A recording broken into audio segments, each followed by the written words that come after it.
In the UK, you don't own any airspace above your property. That idea just isn't how the law works.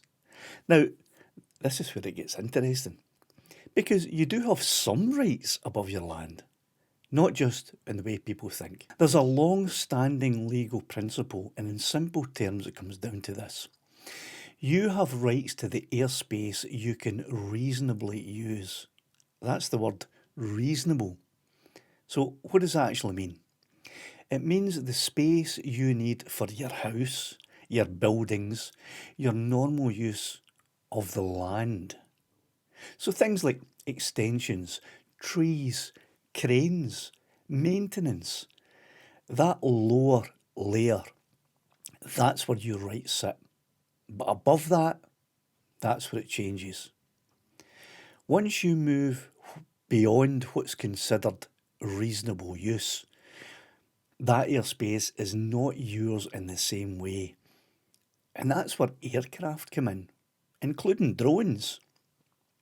And this is the bit that catches people out, because they think if a drone flies over my house, it's trespassing. Well, not necessarily.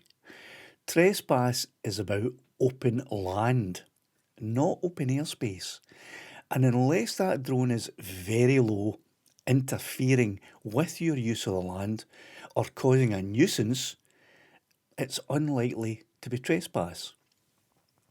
Now, that doesn't mean anything goes. Far from it. Because drone pilots, or drone operators, if you don't want to call us pilots, are bound by the CAA rules, distances from people and property, safety requirements. So this isn't a free-for-all.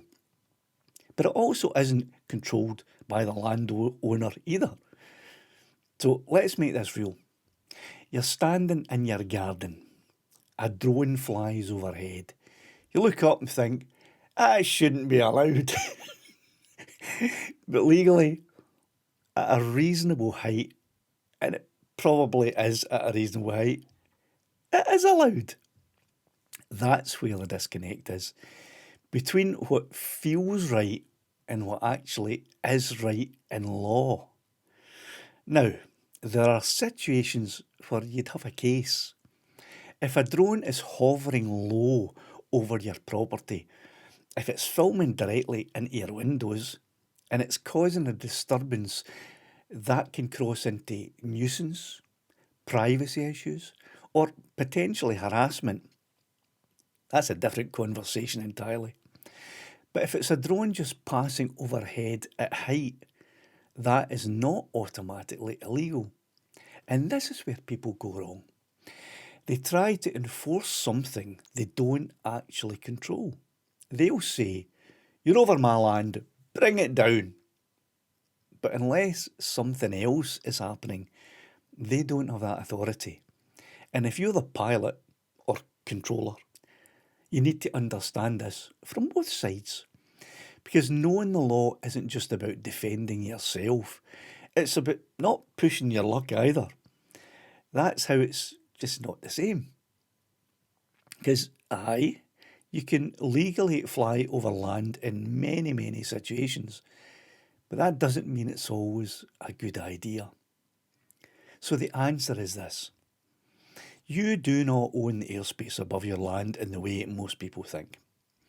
You control the space that you can reasonably use, not everything above your head.